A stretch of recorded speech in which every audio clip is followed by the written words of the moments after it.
Olá, eu sou o professor Fernando Frias e serei seu professor de filosofia. Essa é uma área das ciências humanas e suas tecnologias. Nessa aula, conheceremos um pouco sobre o método socrático, a construção da cultura filosófica e as conexões com a cultura digital. Estudaremos a busca da verdade, realidade e entendimento. Veremos o mito da caverna de Platão e, por fim, observaremos como tudo isso pode ser observado na ideia de cultura de massa. Cultura. Na filosofia, a cultura é a própria origem do ser humano. O ser humano nasce humano ou ele torna-se humano? Bom, para as filósofas Elizabeth Benditer e Simone de Beauvoir, a humanidade é a própria construção do ser humano na interação social que ele tem no meio onde ele vive. Uma delas diz: o homem não nasce humano, mas torna-se humano. E a outra diz: a mulher não nasce mulher, mas torna-se mulher. O que ela está dizendo? Ela está dizendo que nós nos tornamos humanos na construção social que nós temos. Vamos ver um pouquinho disso na curiosidade. Solta a vinheta de curiosidade.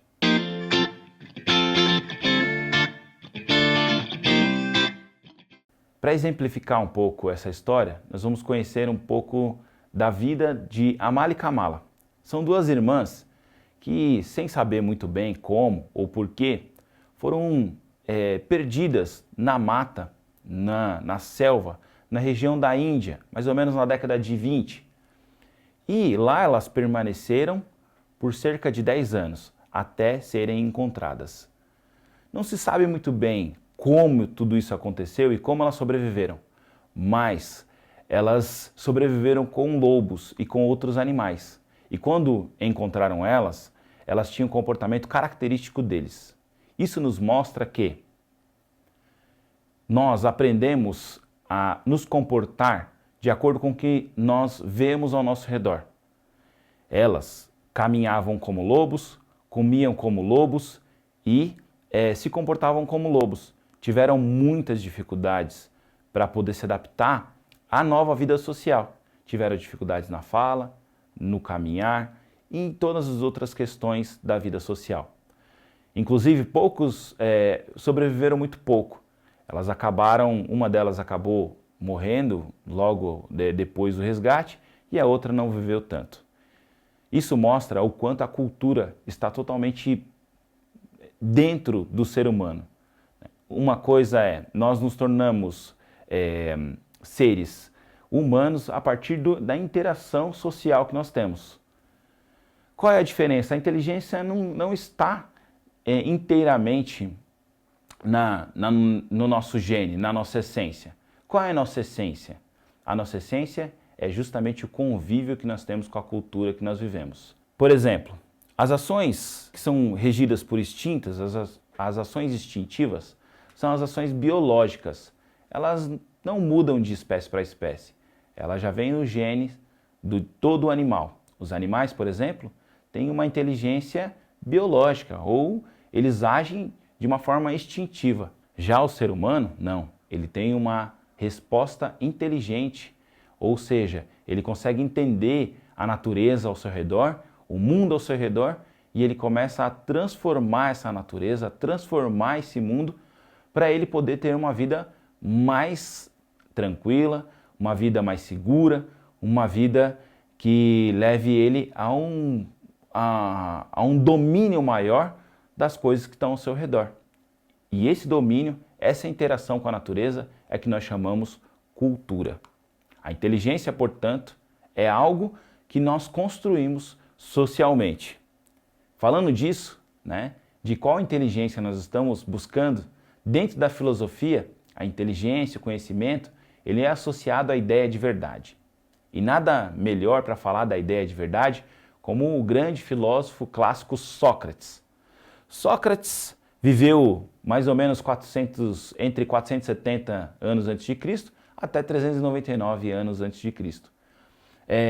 Ele foi um homem simples que andava pelas ruas de Atenas, conversando com todas as pessoas. E nessa conversa é que ele criou o seu método filosófico. E seu método filosófico é baseado na verdade, é baseado na busca pela verdade. Como é que chamava esse método filosófico do Sócrates? Chamava maiêutica, que significa parto, mais um parto das ideias. Como é que ele fazia isso? Ele começava a conversar com as pessoas e aí ele ia perguntando, ele ia indagando até a pessoa mostrar para ele e para todos os outros que estavam ouvindo se aquele conhecimento era verdadeiro ou se era um conhecimento superficial, que aquela pessoa tinha decorado ou tinha ouvido em algum lugar e estava apenas reproduzindo. A maioria das pessoas para Sócrates guardavam conhecimento superficial e diziam-se sábios ou inteligentes. E ele ia lá e fazia essas perguntas para mostrar para as pessoas que, na verdade, elas tinham muito ainda a aprender. E o caminho do conhecimento era um caminho longo e que precisava ser construído. Então ele fazia o parto das ideias. Quando as pessoas percebiam que de fato elas não sabiam, então elas estavam prontas para poder construir o seu caminho no conhecimento. Ele tinha uma frase que ele sempre dizia que era muito importante, que na verdade ele viu, né, no templo de Delfos, um local onde ele foi buscar a sabedoria, onde ele foi buscar uma resposta, né? Chama-se, a frase é, conhece-te a ti mesmo. Esse conhece-te a ti mesmo é a ideia de você buscar saber aquilo que realmente você sabe e não necessariamente só reproduzir um conhecimento ou achar que você sabe tudo porque você tem um bom discurso decorado. Essa era a ideia dele, né? Então, nesse sentido, todos os seres humanos precisavam reconhecer sua própria ignorância para poder conhecer coisas novas, para poder estar aberto a novos conhecimentos. A partir dessa ideia, seu maior aluno, né, seu discípulo, o Platão, começa a construir uma ideia de realidade, né, e conhecimento. Então ele vai construir ali, Platão é um filósofo que viveu em Atenas entre os anos de 427 e 347 a.C., né? Ele foi de uma família nobre e ele estava ali sempre no meio das grandes discussões políticas, das grandes discussões de Atenas. E ele segue a fundo a ideia do Platão, a ideia do Sócrates. Ele segue a fundo. Ele vai construir, a partir dessa ideia, uma alegoria, um mito muito importante. Talvez o mito mais importante, a alegoria mais importante de todos os seus escritos, que é conhecido como a alegoria da caverna de Platão. Como é que é essa história? Diz o seguinte, imagine que você está numa caverna escura, amarrado, com suas pernas amarradas, seus braços amarrados, sentado de uma forma que você só consegue olhar para frente. Olhando para frente, tem uma sombra, que é projetado na parede por uma fogueira. Você não consegue enxergar essa fogueira, você só consegue enxergar a sombra que ela cria, a luz que ela cria, e a partir dessa luz é criado sombras. Você só consegue olhar para frente. Aí o que acontece? Sombras de objetos ou formas começam a passar por essa fogueira e elas são projetadas para você na parede. E você passa a sua vida inteira olhando essas sombras, vendo aquelas imagens, aquela situação, para você é a realidade. Eis que um dia, existem várias pessoas que estão nessa mesma situação. Um dia, uma dessas pessoas consegue se soltar dessas correntes e consegue escapar da caverna. Ela passa pela fogueira e ela percebe que essa sombra é projetada por pessoas. Pessoas pegam objetos e projetam na parede, passam pela fogueira, pela luz da fogueira, esses objetos e projetam na parede imagens para que todo mundo veja. Essa pessoa passa por essa fogueira, sai da caverna. No primeiro momento, ela sente dor, né, ao enxergar a claridade do dia, algo que ela nunca tinha enxergado. Mas aos poucos ela vai se adaptando, ela vai se acostumando com a nova realidade, com a nova luz e vai abrindo os olhos e passa a enxergar as coisas à sua volta. E o que ela vê? Um mundo fantástico ali, belo, bonito, com belas paisagens, com muita natureza, com muitas paisagens bonitas. E ela passa a enxergar aquilo que ela jamais acreditaria que existisse. Ela passa a enxergar a realidade como ela é. Bom, ela pensa assim, Eu preciso voltar e contar para os meus amigos que a realidade é essa e não aquela que nós acreditávamos que era a verdade. Ele volta à caverna e vai contar para seus amigos o que ele viu lá fora. Porém, ele não é bem recebido, porque as pessoas não acreditam nele. As pessoas acreditam naquilo que elas estão vendo na parede, nas sombras que ela vê na parede. Ela acredita que ele está mentindo. E aí acabam brigando com ele e até mesmo o expulsando daquele local. E não querendo de fato segui-lo até a realidade, até a luz, escapando das correntes e enxergando o mundo como ele é. Essa alegoria que o Platão traz para nós é uma alegoria que remete à ideia de realidade. A caverna apresenta o campo do existir, ou seja, o mundo visível da nossa experiência cotidiana, tudo que está ao nosso redor.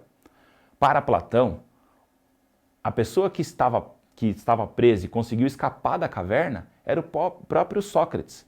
Ele conseguiu de fato enxergar a realidade.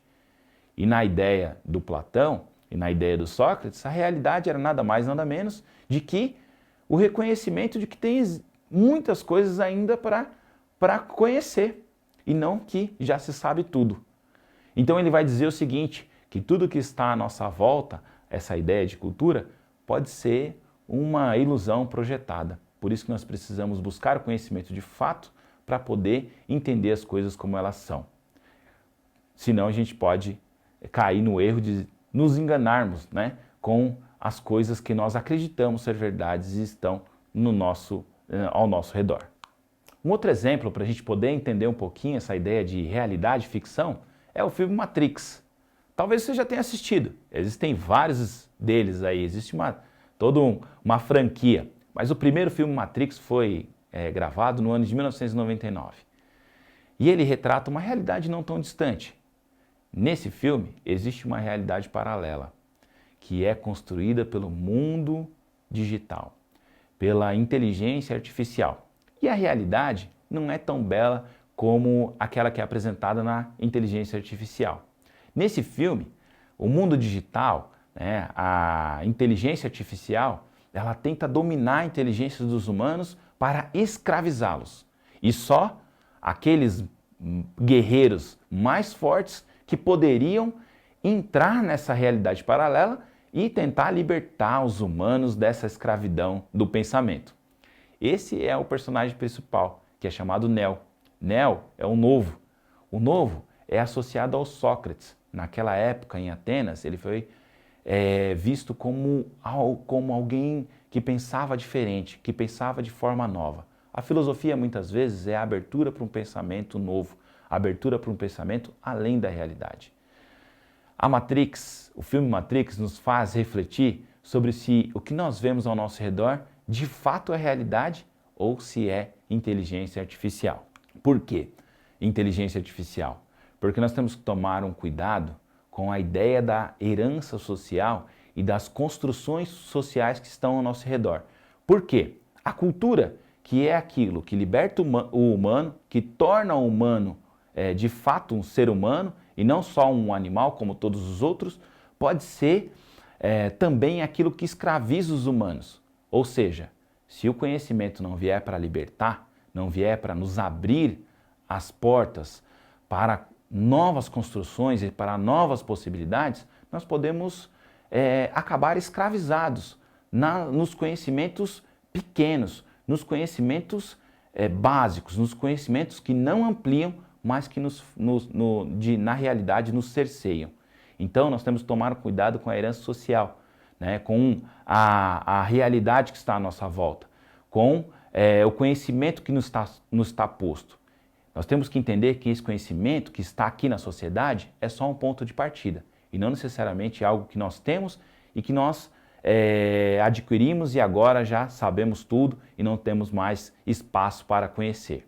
A filosofia é sempre uma amplitude, é sempre um passo a mais e não algo que limita e que eu aprendo e que já acho que já sei tudo. E aí a gente pode pensar um pouquinho sobre a ideia de filosofia e cultura digital. Como é que será que tudo isso está acontecendo na nossa realidade hoje? Com todas as redes sociais, Será que nós somos de fato livres? Ou será que às vezes nós estamos nos prendendo e nos colocando muito dentro das redes sociais, dentro desse mundo digital? Será que existe o mundo digital lá nas redes sociais? Nas fotos que nós vemos, né? Em todas as mídias aí. Será que aquilo é realidade? Ou será que aquilo é uma pequena fração da realidade? Será que aquilo nos liberta? Ou será que aquilo nos limita? Então, quando a gente fala de realidade virtual, quando a gente fala de mundo digital, a gente pode fazer um paralelo com a ideia do Sócrates, com a ideia do mito da caverna de Platão e passar a refletir se nós usamos esse conhecimento tecnológico que é fantástico e que nos dá a possibilidade do mundo literalmente na palma das nossas mãos, se esse conhecimento de fato nos liberta ou se esse conhecimento nos limita. Pense um pouco. E aí, para a gente terminar a aula, eu vou deixar para vocês aqui um Saiba Mais, vou deixar links para você poder consultar na plataforma. E uma frase de um grande filósofo, George Gusdorf. Ele diz o seguinte: o homem é um ser de projeto, é um vir a ser, um devir. Não é apenas o que é, mas também o que não é. O ser humano deve, portanto, construir ou conquistar o seu ser. Muito obrigado e bons estudos.